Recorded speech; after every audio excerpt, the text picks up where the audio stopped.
Hari ini kita di JTV untuk dialog. Ini sudah siap studionya. Hampir dipasangkan oleh banyak orang. Pak Agus, gimana membacanya? Iya, kita kembali kepada 2014 dan 2004. Ya. Waktu itu adalah masih belum ada siapa yang menjadi penguasa.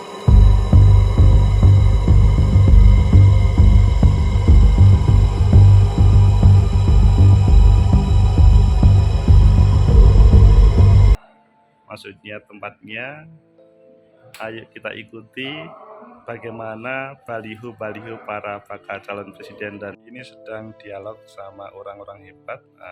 Di sebelah kanan kita Pak Sarmuji, Ketua Partai Golkar Jawa Timur, Mbak Agnes yang selalu siap setia menemani kita. Kalau ini Mbak Reni, Humas PKS Jawa Timur. Waalaikumsalam.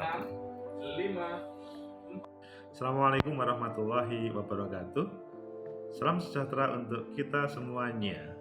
Pecinta masa depan negeri, hari ini kita mau mereview karena tadi kita diajak dialog JTV membahas tentang bagaimana berbagai baliho yang ada di berbagai perempatan jalan di tempat-tempat strategis muncul. Lebih khusus munculnya baliho Airlangga Hartarto bersama Ibu Khofifah Indar Parawansa, meskipun ada baliho-baliho lainnya. Ayo kita ikuti sepintas 1 menit, sesudah itu nanti kita review. Tadi kita dialognya 1 jam. Ayo ikuti. Gitu untuk masuk Oke. di dalam proses. Sebelum kita kembali ke teman-teman partai, Pak Agus, artinya begini, apakah memang yang muncul saat ini adalah orang-orang yang sebenarnya ya yang sedang memegang jabatan, atau boleh dikatakan sebenarnya ini adalah orang-orang lama begitu? Kalau mungkin tadi Pak Agus menyampaikan mungkin di zaman Pak Jokowi dia tidak terlalu populer, yang kemudian menjadi populer. Sementara yang sekarang ini sebenarnya kan adalah tokoh-tokoh yang sudah yang pernah berkontestasi juga dalam pesta demokrasi dan akan muncul kembali. Apakah memang masih akan diisi dengan mereka-mereka ini, Pak Agus? Sebetulnya bukan tokoh-tokoh lama ya, tetapi menandakan bahwa kelihatannya sudah sepakat deh Pak Jokowi hanya 2 periode, dan sesudah itu bebas siapapun bertarung, diberikan kesempatan seluas-luasnya. Meskipun ini dari perspektif kader, belum struktural. Jadi kan yang memutuskan mengusung Pak Airlangga sebagai calon presiden. Hanya saja wakil presidennya kan belum ada. Kita berharap itu komplemennya.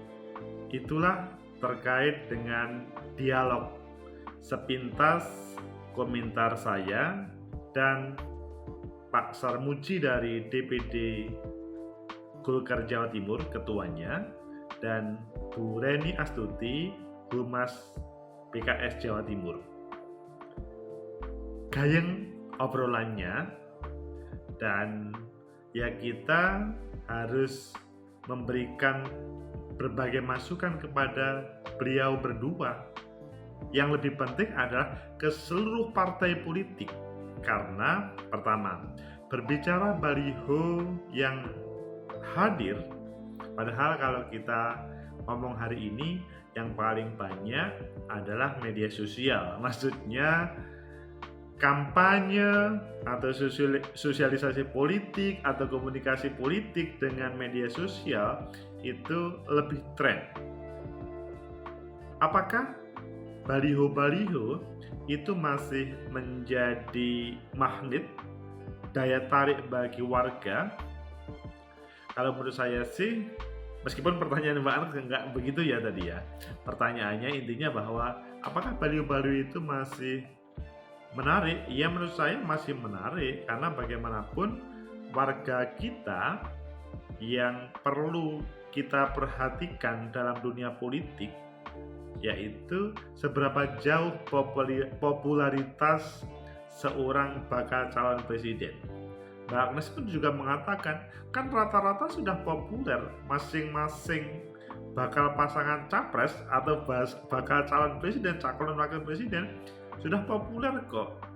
Iya, secara sepintas memang sudah populer, tetapi yang lebih penting adalah pada saat ini ketika hampir semua partai politik menampilkan bakal calon presiden, bakal calon wakil presiden, menandakan bahwa 2024 Pak Jokowi cukup 2 periode. Karena akhir-akhir ini muncul tema Pak Jokowi 3 periode dan selanjutnya. Tetapi ketika muncul berbagai baliho ini menandakan bahwa sudah selesai pemerintahan Bapak Jokowi dan selanjutnya berbagai kader partai politik atau yang dihadirkan oleh elit politik itu silahkan untuk bertarung bebas. Siapa yang digemari, dicintai, disukai oleh rakyat. Jadi pesannya itu adalah ayo tampilkan para pasangan calon atau para calon yang menjawab kebutuhan rakyat. Selanjutnya, apakah pada suasana baliho tersebut, misalkan terkait dengan Pak Airlangga Hartarto, apakah tidak cukup beliau itu sekarang sudah populer, sudah menjadi ketua partai? Apakah dia tidak cukup modal bekal itu semuanya? Maksudnya untuk menjadi magnet yang lebih.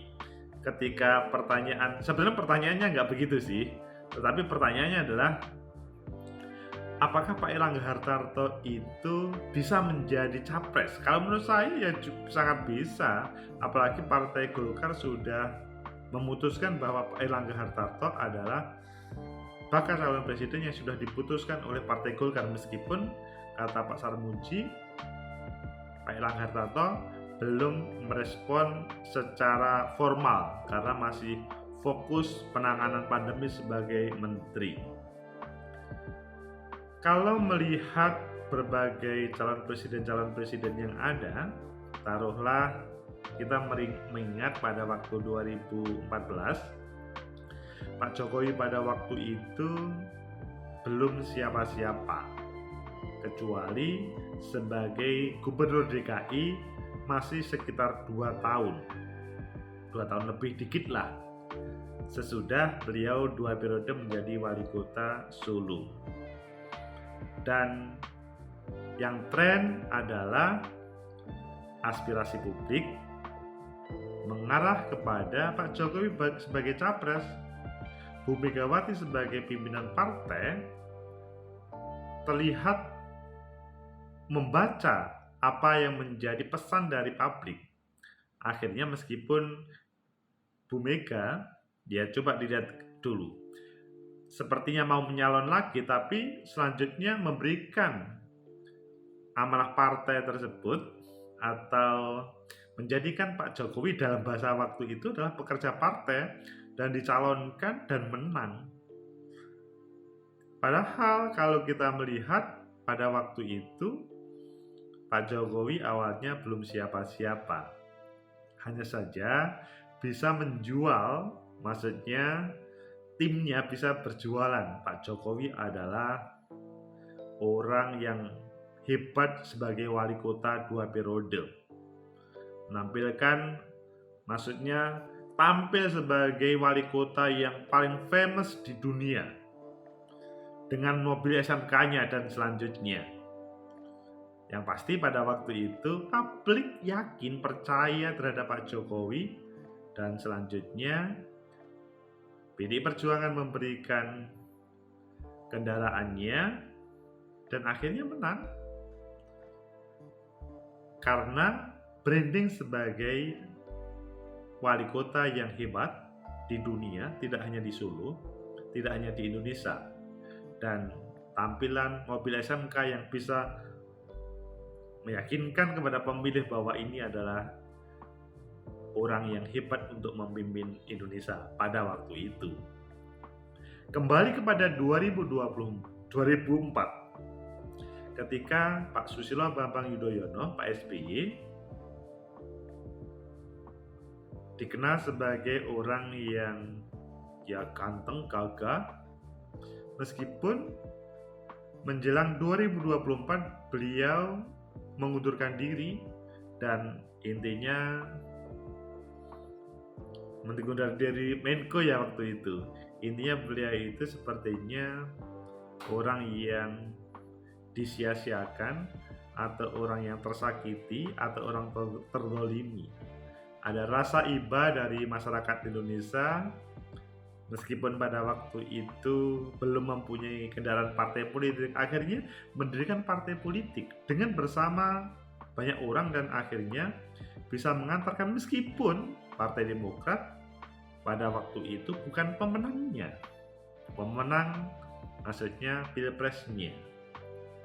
Dari suasana dua itu intinya bahwa tim baik masyarakat secara langsung ataupun dari partai politik bisa membungkus orang-orang yang berpotensi itu menjadi orang yang hebat. Nah, Bapak Erlangga Hartarto tadi itu kan kata Pak Sarmuji Ketua Golkar Jawa Timur punya prestasi bla bla bla bla. Kalau masukan saya lebih baik dikapitalisasi sehingga publik tahu. Jangan hanya yang tahu itu adalah internal Partai Golkar. Supaya ini adalah menjadi konsumsi publik, tidak hanya konsumsi internal. Nah, inilah PR bagi Partai Golkar.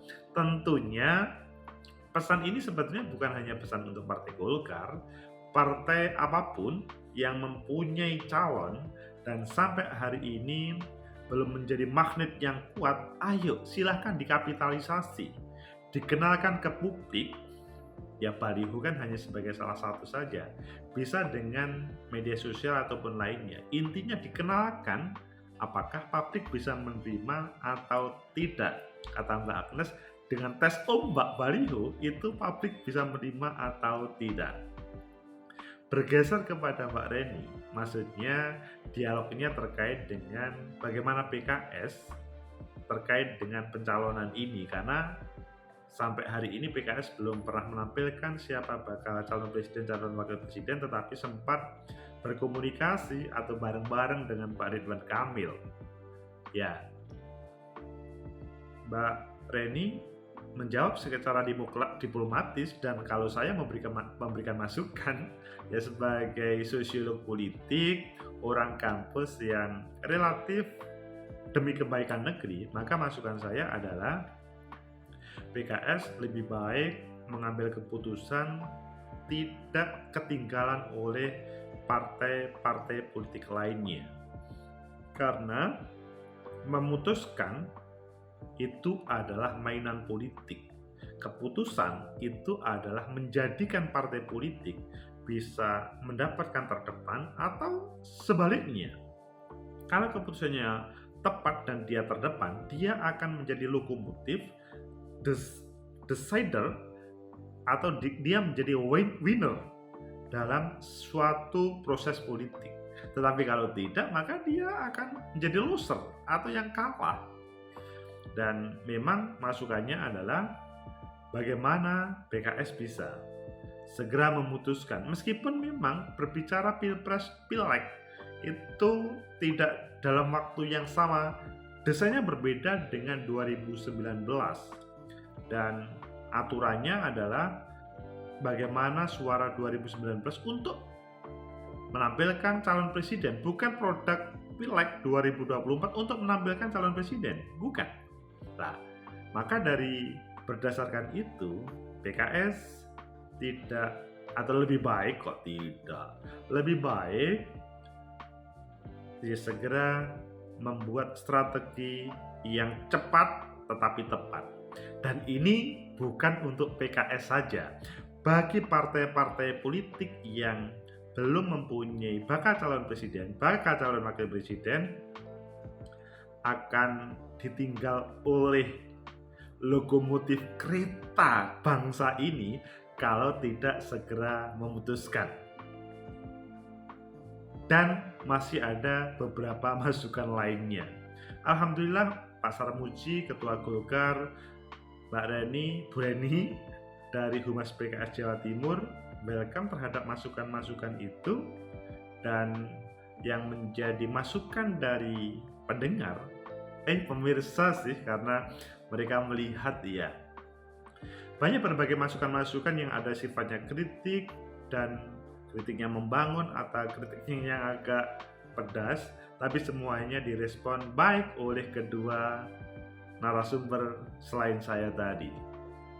Dan terakhir, masukan saya pada 30 detik terakhir closing statement, ayo teman-teman partai politik dan semua masyarakat Indonesia segera memutuskan dalam keputusan yang cepat supaya nanti tidak ditinggal kereta, tapi yang lebih tepat adalah keputusan itu semuanya demi kesejahteraan rakyat, sehingga rakyat tidak hanya melihat hiruk pikuk politik yang seakan-akan hanya melihat elit politik saja, tapi rakyat harus terlibat dalam posisi permainan politik ini. Maksudnya kalau ada minyak itu langka, harus berbuat, tidak hanya berkomentar di media ataupun di tempat-tempat kebijakan, tetapi harus berbuat. Sesudah mengambil kebijakan harus berbuat, dan rakyat tidak bingung terkait dengan harga minyak, sembako, dan lain sebagainya. Semoga ada manfaat. Itulah review Dialog Gaspol JTV. Like, subscribe, comment, and share. Sampai jumpa.